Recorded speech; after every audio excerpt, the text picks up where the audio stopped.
बिस्मिल्लाहिर्रहमानिर्रहीम। आज का जो हमारा टॉपिक है जी, ये लिमिटेशन ऑफ इंडेक्स नंबर के हवाले से है। तो कोई 5 एक लिमिटेशंस हैं जो हम डिस्कस करेंगे।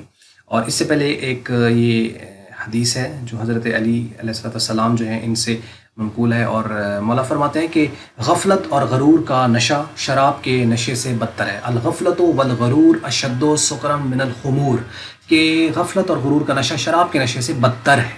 बदतर का मतलब यानी शराब के नशे से भी बुरा नशा है ये भी एक नशा होता है। यानी गफलत में जो इंसान है वो भी नशे में है और जो गरूर में है वो भी नशे में है। अब होता क्या है कि असल में इंसान जो है उसकी एक हद है, उसकी एक लिमिट है। जब वो उस लिमिट से अपने आप को नीचे गिरा लेता है ना, तो तब भी वो नशे में है, वो गाफिल हो जाता है। और जब उसकी अपनी लिमिट से अपने आप को ऊपर समझने लगता है तो वो गरूर में है, तब भी वो नशे में है। और ये दोनों ही खतरनाक सिचुएशन है और ये इंसान को बर्बाद कर देती हैं। और वो बदतर कैसे है कि शराब का नशा तो कुछ ही देर में, थोड़ी देर में उतर जाता है, लेकिन ये वो नशा होता है जो मरने के बाद ही शायद उतरता है। और इसी पे मौला ने एक और हदीस भी फरमाई कि सारी दुनिया सो रही है, जब मरेंगे जाग जाएंगे। कि इंसान जो है वो सो रहा है और जिस दिन वो मरेगा तो उसके बाद उसको होश आएगा कि ये क्या हो गया। तो ये सारी चीज़ें ये सोचने वाली बातें हैं। और मेरा ये टॉपिक ऑब्वियसली ये नहीं था, लेकिन ये है कि ये बहुत ज़रूरी है लाइफ के हवाले से और इनको इंशाल्लाह ज़रूर देखा करें। और ये ही हैं जो कि इंसान की अपनी पहचान बनाने में हेल्प करती हैं। आइए हम अपने चलते हैं टॉपिक की तरफ, और वो है लिमिटेशंस ऑफ इंडेक्स नंबर। वो बात कर रहे हैं यहाँ पे कि following are some limitation of index number. And इसमें पहली जो बात लिखी हुई है वो है जी, इंडेक्स नंबर के नॉट सर्व ऑल पर्पज। यानी जो इंडेक्स नंबर है वो सारा मकसद जो है वो सर्व नहीं कर सकता। सारे यानी एक इंडेक्स नंबर निकाला, उसमें सारे पर्पस पूरे कर दिए, ऐसा नहीं है।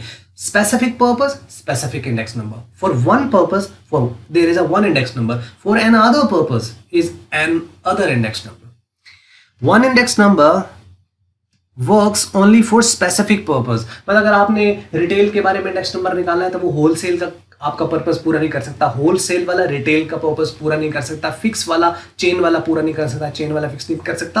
मीन स्पेसिफिकली जिस पर्पस के लिए आप निकाल रहे हो सकता है एक पर्सन एक इंडेक्स नंबर निकाले उसी डेटा से, वो कोई और जो है वो ईयर लेके कर रहा हो या कोई और लोकेशन लेके कर रहा हो और उसने कंपेरिजन कर दिया हो, और आपका जो है वो किसी और बेस पर हो रहा हो। तो मीन्स कि ये डिफरेंट है और डिफरेंट ये पर्पस सर्व करेंगे। तो ये एक लिमिटेशन है कि यानी एक ही इंडेक्स नंबर को हर एक यूज नहीं कर सकता।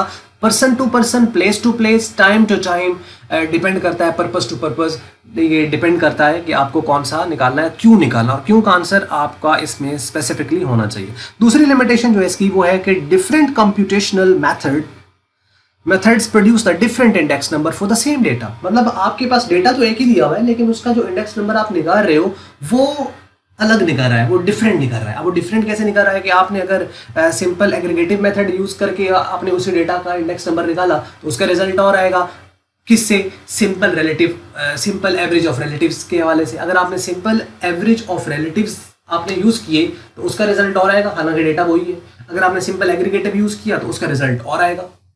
इसी तरीके से अगर आपके पास जो है वो आप यूज करते हो लेस्पेरी मेथड, पास्ची, फिशर इंडेक्स नंबर, तो उनके रिजल्ट्स जो है वो और आएंगे। फिक्स्ड से करोगे तो रिजल्ट और आएंगे, चेन से करोगे तो रिजल्ट और आएंगे। मतलब मैथ जैसा मेथड, जैसा टूल आप अप्लाई करोगे, डेटा चाहे वही है लेकिन रिजल्ट्स उसके डिफरेंट निकलेंगे। तो इसका मतलब है मेथड से भी ये वेरी कर जाता है। तो ये है दूसरी लिमिटेशन। तीसरी लिमिटेशन है इंडेक्स नंबर जरा सब्जेक्ट टू द पर्सनल बायस।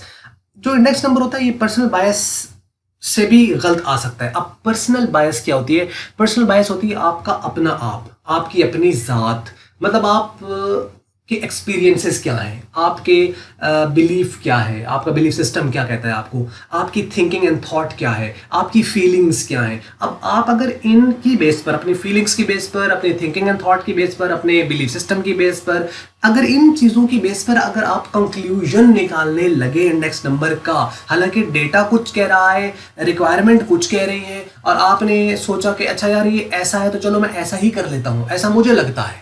अगर आपका लगता लगती के बेस पर अगर आप करोगे तो फिर इंडेक्स नंबर किसी का नहीं लगता, फिर वो गलत लगेगा।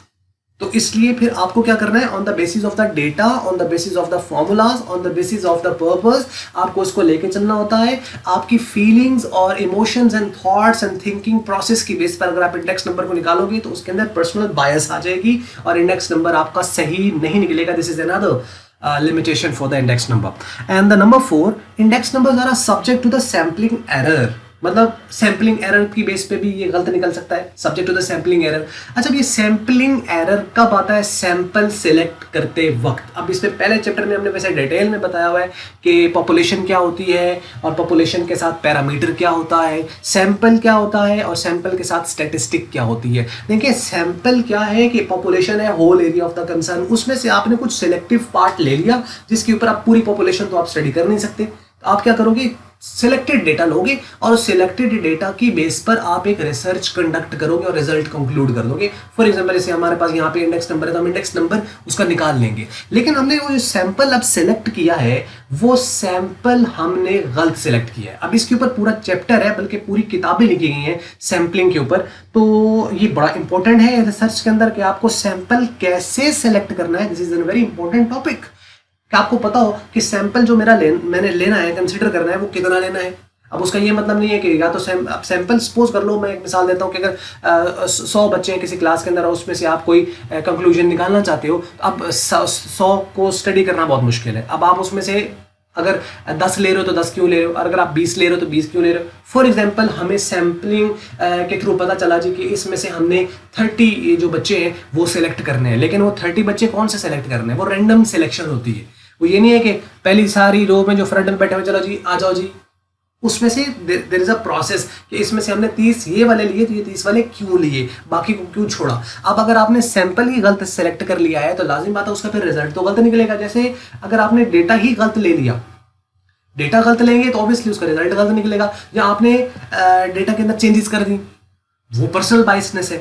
तो यानी इसके मुताबिक अगर आपने सैंपल गलत चूज कर लिया, यानी ज्यादा ले लिया तब भी प्रॉब्लम, कम ले लिया तब भी प्रॉब्लम, जितना सैंपल की जरूरत थी उतना ही अगर आप लेंगे तो वो सही रहेगा। इसमें ये नहीं है कि जितना गुड़ उतना मीठा, ठीक है।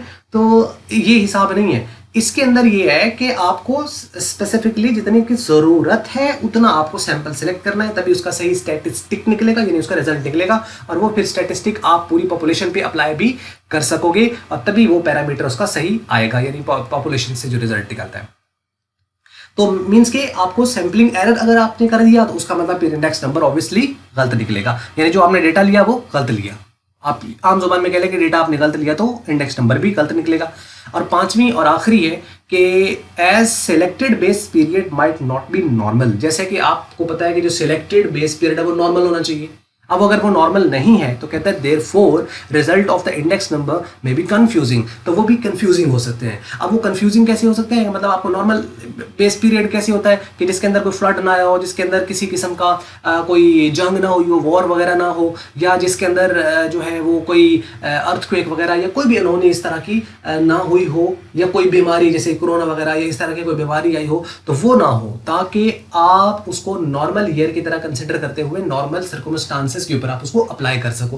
अब नॉर्मल को नॉर्मल के ऊपर अप्लाई करोगे तो कंफ्यूजिंग तो आएगी, रिजल्ट तो कंफ्यूज आएंगे उसके अंदर। तो एक नॉर्मल होना चाहिए, तो नॉर्मल के हिसाब से आप ये बात लेके चलेंगे। तो मींस के बेस पीरियड अगर आपका नॉर्मल ना हुआ तो आपका इंडेक्स नंबर गलत निकलेगा। ले ये थी लिमिटेशन इस हवाले से। और अगर आपको मल्टीपीडिया की वीडियो अच्छी लगी तो आप इसको लाइक कर लें, शेयर कर लें दूसरों के साथ। अगर आपको अच्छी नहीं लगी तो फिर इसको डिसलाइक करें और बताएं कमेंट्स में कि हम इसको कैसे इंप्रूव करें। वीडियो देखने का बहुत शुक्रिया।